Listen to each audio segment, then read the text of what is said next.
الحمدللہ رب العالمین والصلاة والسلام علی سید الانبیاء والمرسلین وعلیہ الطیبین الطاہرین المعصومین۔ گزارش یہ ہے کہ جو کچھ ہو گیا وہ ہو گیا، گزری کو چھوڑو۔ بہرحال ایک وہ وقت تھا کہ قرآن مجید کے حفاظ کی بہت بڑی کمی تھی، اور اس بندہ حقیر پر تقصیر نے مختلف مقامات پر اپنے بڑے بھائیوں کے اعتراض کو ختم کرتے ہوئے، ان کا جواب دیتے ہوئے کم از کم 8 مقام پر مناظرے کیے۔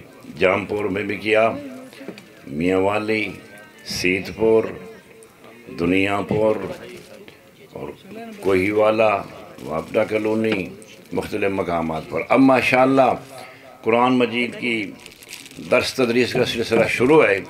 25 سال سے تو میں کام کر رہا ہوں مدرسہ مخزن العلوم میں، اور اب اس سے زیادہ ترقی یہ نوجوان، یہ بچے ہیں، ان کا نام ضمیر حسین زیدی اور قبلہ مولانا قاری ابرار حسین صاحب جو جامعۃ المصطفیٰ سے ان کا واسطہ ہے، اور قاری وجاہت حسین، ان کی کوشش و کاوش، اور یہ نوجوان جو کارکن ہیں ان کی کوشش و کاوش سے اب مختلف مقامات پر قرآن مجید کا درس شروع ہے۔ وہاں ملتان میں بھی میں مخزن العلوم میں قرآن مجید پڑھاتا ہوں 25 سال سے۔ بہت سارے بچے وہ شاگرد ہیں جن کی پہچان بھی نہیں ہے۔ ابھی بھی ایک بچہ ملا ہے یہاں، فرحان، ہو کہتا ہے آپ کا شاگرد ہوں۔ میں نے کہا میں تو نہیں پہچان سکتا، کافی وقت ہو گیا ہے۔ تو بات یہ ہے کہ اب ماشاءاللہ جو ہے نا، وہاں مدینۃ القرآن ایک اکیڈمی وہ بنائی ہے، ایک اللہ تعالیٰ نے ایک بندہ ہمیں عطا کیا ہے، اور اس کے ساتھ اور بھی آدمی ہوں گے۔ وہ بہرحال وہ خدمت کر رہا ہے، ہم بھی خدمت کر رہے ہیں۔ اس وقت ہمارے پاس 45 بچے قرآن مجید حفظ مع تجوید کر رہے ہیں، مع تجوید کر رہے ہیں۔ تجوید کے ساتھ اور پڑھنا ہوتا ہے، مخارج اور تجوید کے ساتھ جو بندہ پڑھے تو وہ صحیح ہوتا ہے۔ اگر اس سے ہٹ کر پڑھے تو اس سے معنی بگڑ جاتے ہیں، اس سے خدا کی مراد نہیں ہوتی، اس سے کوئی اور مطلب اور مفہوم نکلتا ہے جی۔ تو اس لیے آپ کی خدمت میں گزارش ہے کہ آپ دعا کریں، خداوند متعال محمد و آل محمد کے صدقے ہمیں بھی قرآن مجید کی خدمت کرنے کی توفیق عطا فرمائے۔ اور میرے بچے بھی جو حافظ قاری ہیں، قاری اجاز رسول، اشفاق رسول، وہ بھی وہاں پڑھاتے ہیں، میں بھی وہاں پڑھاتا ہوں۔ باقاعدہ درس تدریس ہوتا ہے، باقاعدہ ہر وقت۔ تو آپ دعا کریں کہ ان بچوں کو، نوجوانوں کو اللہ تعالیٰ مزید ہمت عطا فرمائے، اور ہمیں بھی، میں کچھ مریض رہتا ہوں، میرے لیے بھی آپ دعا کریں کہ میں کچھ عرصہ اللہ تعالیٰ مجھے محنت دے کہ میں ایک کھیپ تو میں نکال لوں نا 40-45 کی حفاظ کی، پھر آگے دیکھا جائے گا۔ والسلام علیکم ورحمۃ اللہ وبرکاتہ۔ یہ استاد محترم سے گزارش ہے اپنے دست مبارک سے یہ 2-3 شیلڈیں رہ گئی ہیں، یہ اپنے دست مبارک سے دیتے رہیں۔ سید صداقت حسین زیدی صاحب سے گزارش ہے کہ وہ اپنی شیلڈ وصول فرمائیں۔ ان کے بعد مولانا تنویر حسین چانڈیا صاحب سے گزارش ہے کہ وہ اپنی شیلڈ وصول فرمائیں۔ شاعر اہل بیت باسط حسین باسل صاحب سے وہ کہ اپنی شیلڈ وصول فرمائیں۔ اس ہمارے قرآنی سیٹ اپ کے اندر سب سے سینئر ترین جو ٹیچر ہیں ہمارے بیچ موجود ہیں، اور میں چاہتا ہوں جو ہمارے اس قرآنی تدریس میں سینئر ترین سٹوڈنٹ ہیں، جو سعودیہ سے کمانے کے بعد واپس آئے اور ہر مدرسے میں گیا کہ مجھے قاری قرآن سے قرآن پڑھنا ہے، اور وہ سفید ریش بچوں کے ساتھ بیٹھ کے قرآن پڑھتا ہے۔ اب الحمدللہ پوری خلیل الحصری کی تقریر میں بہترین تلاوت انہوں نے سیکھ لی ہے۔ جناب زوار حاجی عابد حسین سے گزارش ہے کہ وہ استاد محترم سے اپنی انعام وصول فرمائیں۔ کتاب قرآن از نگاہ نہج البلاغہ وصول فرمائیں گے۔ شاعر باسل وصول کر لیا۔ تقی شاہ صاحب میموری سے اگر کوئی تشریف فرمائے تو علامہ صاحب کی شیلڈ وصول فرمائیں۔ میموری سے قبلہ علامہ تقی شاہ صاحب جو کہ آغا صاحب کے شاگردوں میں سے ہیں، قبلہ حافظ غلام رسول صاحب کے شاگردوں میں سے، وہ میموری سے آ کر کوئی دوست جلدی سے شیلڈ ان کی وصول فرمائے۔ تقی شاہ صاحب اور مانا عمدانی سے کوئی موجود ہیں تو ہمارے استاد اور بزرگ ہیں قبلہ عاشق حسین ندوی صاحب قبلہ کے کوئی ایوارڈ وصول فرمائے مانا عمدانی سے۔ بر محمد و آل محمد صلوات۔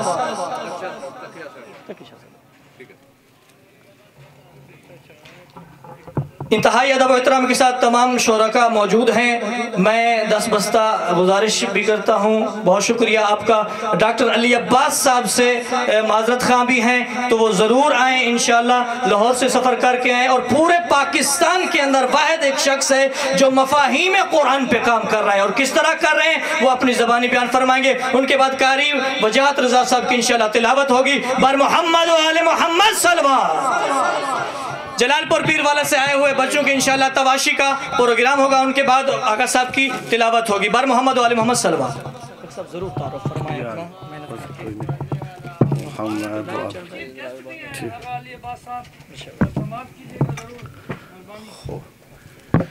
بسم اللہ الرحمن الرحیم وبہ نستعین الہی انتقنی بالہدی والہمنی التقوی۔ اسی کے نام سے جو رحمان و رحیم اور موت و حیات کا مالک ہے۔ وقت نہیں ہے، میں اب تقریر نہیں کروں گا، چند سوالات کرتا ہوں، یہ زیادہ بہتر ہے، اور اپنی گفتگو کو سوالات کی شکل میں لے جاتا ہوں تاکہ جو ہیں آپ لوگ کی تھکاوٹ بھی دور ہو جائے اور میں اپنی بات بھی کر سکوں۔ ایک درود بھیجے محمد وال محمد کی ذات پر۔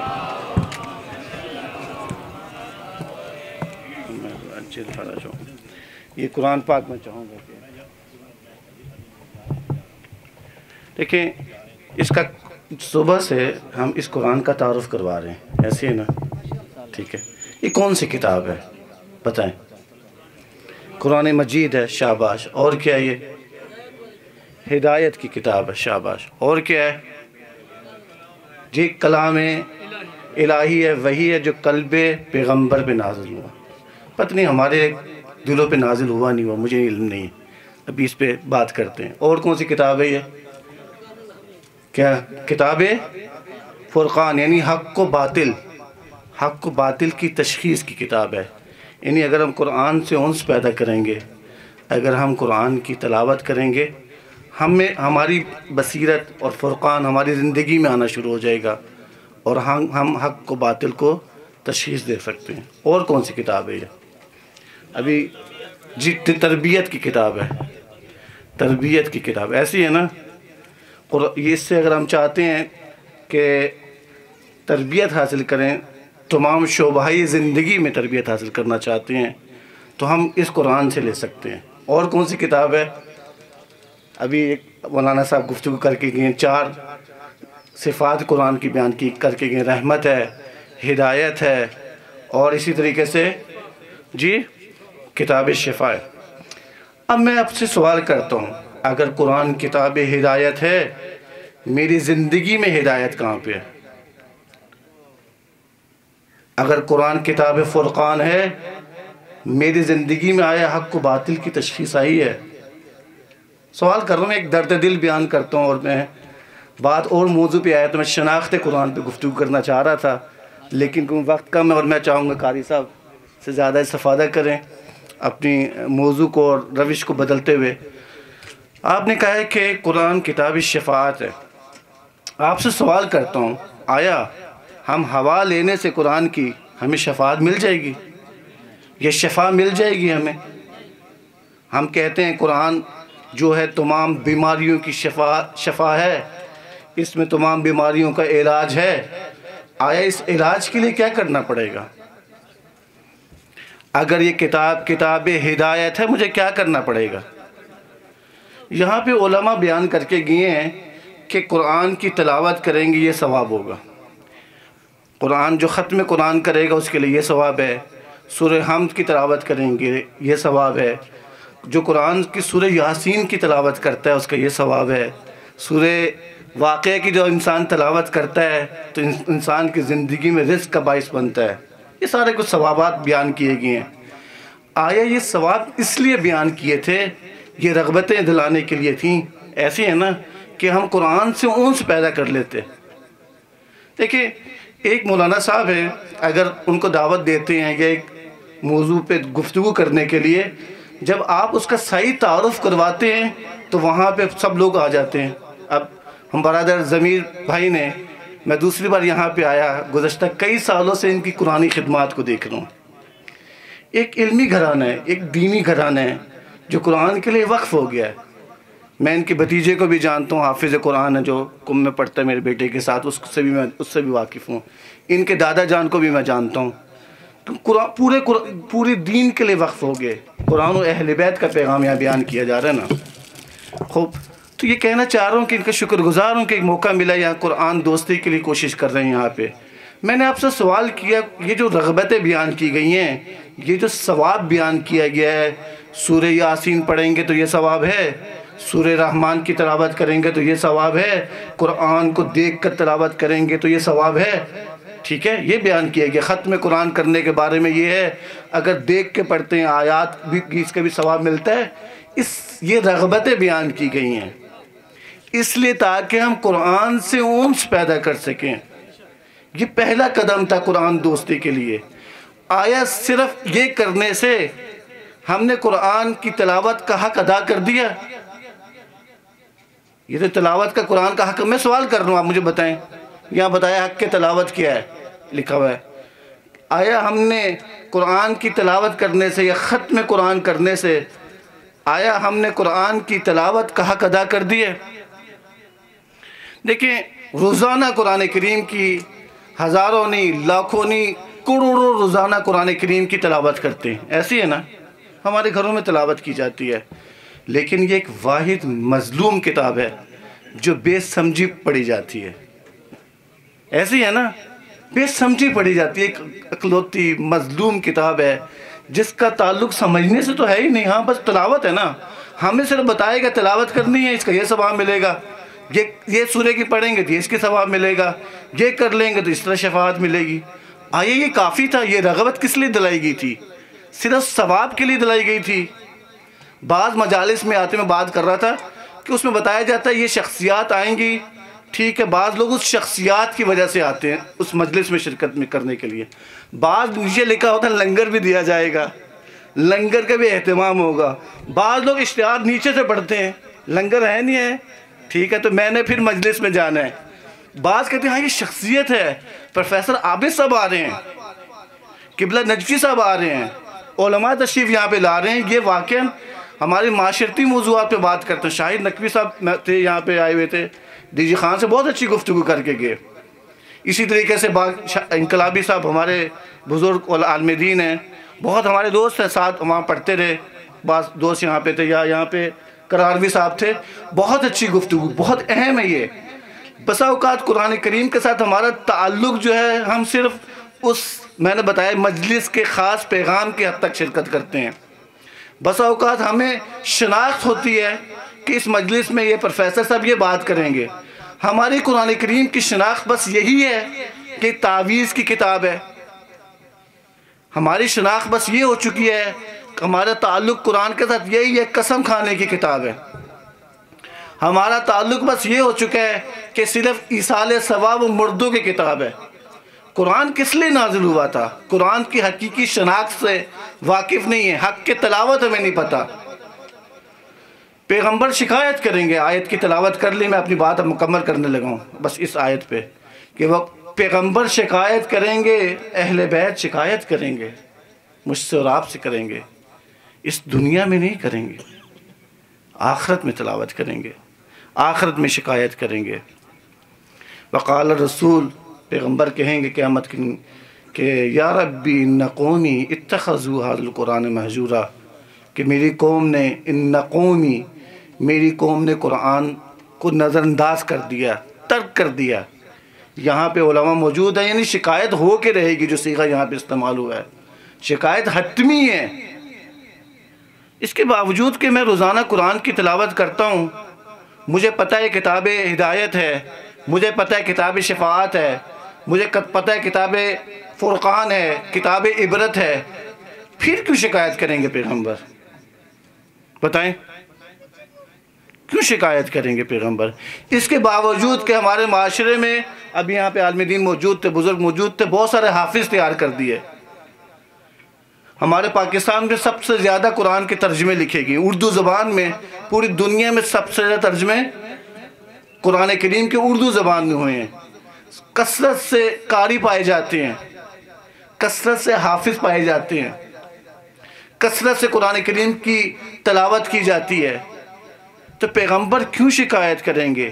ہم نے قرآن کریم کو کتاب زندگی نہیں بنایا. ہم نے قرآن سورہ یاسین کے ساتھ زندگی گزاری ہے؟ نہیں گزاری. ہاں ثواب کی نیت سے تلاوت کی ہے، بہترین ہے، یہ پہلا قدم تھا قرآن سے محبت کے لیے. مجھے بتائیں کس نے سورہ حجرات کے ساتھ زندگی گزاری ہے؟ کس نے سورہ رحمان کے ساتھ زندگی گزاری ہے؟ کس نے سورہ ضحیٰ کے ساتھ زندگی گزاری ہے؟ ہم تو مسلمان ہیں اور ہمیں یقین ہے قرآن شفاعت کرے گا، قبر کے دن نورانیت ہوگی، ہمیں معلوم ہے اہل بیت شفاعت کریں گے. لیکن کس کی شفاعت کریں گے؟ جس نے قرآن و اہل بیت کے ساتھ زندگی گزاری ہو، قدم بے قدم ان کے ساتھ چلے ہوں. یہ کام ہم نے نہیں کیا اور شکایت حتمی ہے. ہمارا تعلق صرف قرآن کے ساتھ قسم کھانے کی حد تک رہ گیا ہے. ہم نے قرآن کو کتاب تعویذ بنا لیا ہے. ہم نے قرآن کو مردوں کی کتاب بنا لیا ہے. قرآن اوپر سے نازل ہوا، قلب پیغمبر پہ نازل ہوا ہے. آیا ہمارے قلب پہ بھی نازل ہو سکتی ہیں یہ آیات؟ اس کے لیے ضروری ہے قرآن کریم کے ساتھ انس پیدا کریں. تلاوت پہلا قدم ہے انس پیدا کرنے کے لیے. جتنا زیادہ قرآن کی تلاوت کریں گے آہستہ آہستہ آپ کے دل کے دریچے کھلنا شروع ہو جائیں گے. قرآن کی فہم آپ پہ اور قرآن کا ترجمہ جو ہے آہستہ آہستہ سمجھنا شروع ہو جائیں گے.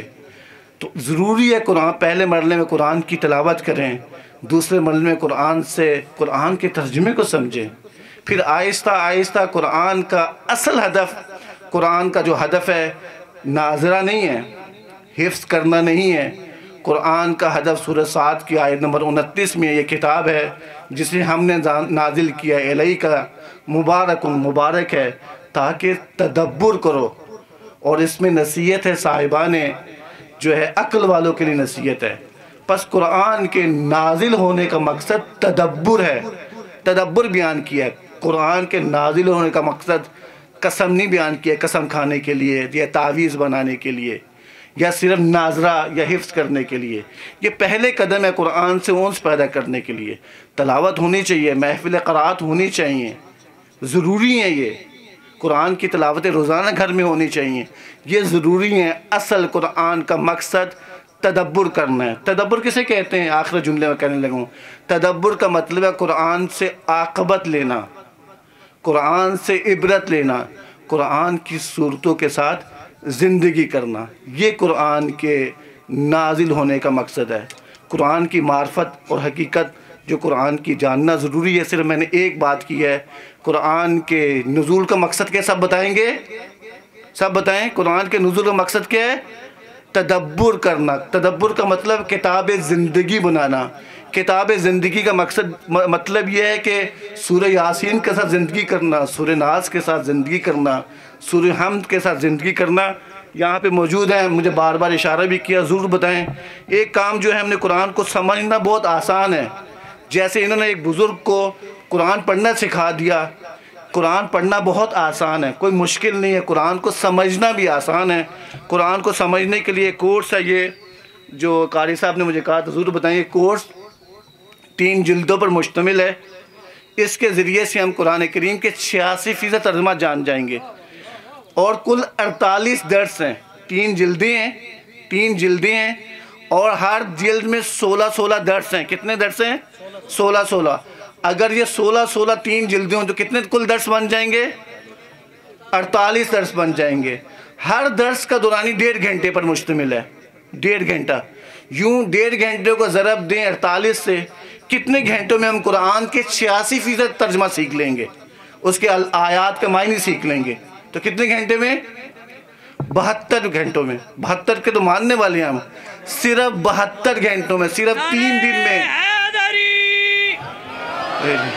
ہم قرآن کا ترجمہ سیکھ سکتے ہیں. قرآن بہت آسان ہے. خدا نے کہا ہے کہ نہیں، یہ کتاب آسان ہے. کوئی ہے جو اس سے نصیحت حاصل کریں؟ تو لہٰذا قرآن کا ترجمہ سیکھنا بہت آسان ہے. یہی کام بچوں کے لیے بھی ہے قرآن کو سمجھنے کے لیے، جو 3 جلدوں پہ ہے. اور یوں آپ جو ہے 4 کلر میں ہے، یہ تصویری شکل میں. قرآن کو سمجھنا آج کے دور میں بہت آسان ہو گیا ہے. قرآن مظلوم ہے، بے سمجھی کتاب پڑھی جاتی ہے. تو سمجھ کے پڑھیں میرے دوستو، تب بھی حق کی تلاوت ہم ادا کریں گے. میں ایک بار پھر شکر گزار ہوں، خدا سے دعا کرتا ہوں قرآن ہمارے دل میں ہمارے قلوب کو نورانی کر دے، اور تلاوت سن کے ضرور جائیے گا، قاری صاحب موجود ہیں، انشاءاللہ ہم تلاوت سنیں گے ان کی اور انشاءاللہ تعالیٰ استفادہ کریں گے۔ ہاں یہاں موجود ہے، شاہ صاحب سے حاصل کر سکتے ہیں، اور یہ کورسز یہاں موجود ہیں۔ ایک اور کورس جو ہے بہت اہم ہے، تدبر قرآن کیا آتا ہے، یہ بھی ایک نیا کورس ہم نے تعلیف کیا ہے۔ تدبر کیسے کیے جاتے ہیں، اس کے کیا مراحل ہیں، آپ ضرور کورس قاری صاحب سے حاصل کیجئے گا۔ ایک بار میں شکر گزار ہوں، میں چاہتا تھا قاری صاحب کی زیادہ تلاوت سنیں، استاد نے کہا کہ انشاءاللہ استفادہ کریں گے۔ بہت شکریہ۔ ٹائم ہے، بہت شکریہ، بہت شکریہ۔ آخر میں ڈاکٹر علی عباس صاحب سے گزارش ہے کہ اپنے دست مبارک سے ہمارے 2-3 جو مدرسین ہیں معلمین قرآن کو قرآن از نگاہ نہج البلاغہ کتاب ہدیہ فرمائیں۔ جناب طیب سانگی صاحب سے گزارش ہے مولانا صاحب سے کہ وہ آغا صاحب کے دست مبارک سے کتاب از نگاہ نہج البلاغہ وصول کریں۔ جناب مولانا غلام رسول پوشہ صاحب سے گزارش ہے کہ وہ مولانا صاحب سے اپنی کتاب ہدیہ انعام وصول فرمائیں۔ ان کا شکریہ بھی ہے، یہ اپنا مومنین اور مقتدین کو ساتھ لے کر آئے ہیں۔ کاظم خلیل صاحب اگر تشریف فرما ہے، قاری کاظم خلیل صاحب جو آغا صاحب سے انعام وصول فرمائے، تشریف لائیں۔ بار محمد و آل محمد صلوات۔ انشاءاللہ تعالی عزیز، چونکہ وقت کے دامن میں گنجائش نہیں ہے، یہ پیغام قرآن و اہل بیت ہے۔ اب چند لحظے کے لیے جلال پور پیر والا سے آئے ہوئے کمسن حفاظ کرام تواشی پیش کریں گے۔ مختصر سا دورانیہ ہے، ایک قصیدہ ہے عربی کا، وہ پیش کریں گے۔ ان کے بعد آپ کو قاری پاکستان جناب قاری وجاہت رضا صاحب کھلے دل کے ساتھ انشاءاللہ آپ کے قلوب کو آیات الہی کے نور سے منور فرمائیں گے۔ بر محمد و آل محمد صلوات۔ جامعۃ القائم کے طلاب تشریف لائیں اور مومنین کو تواشی سنائیں۔ بار محمد و آل محمد صلوات۔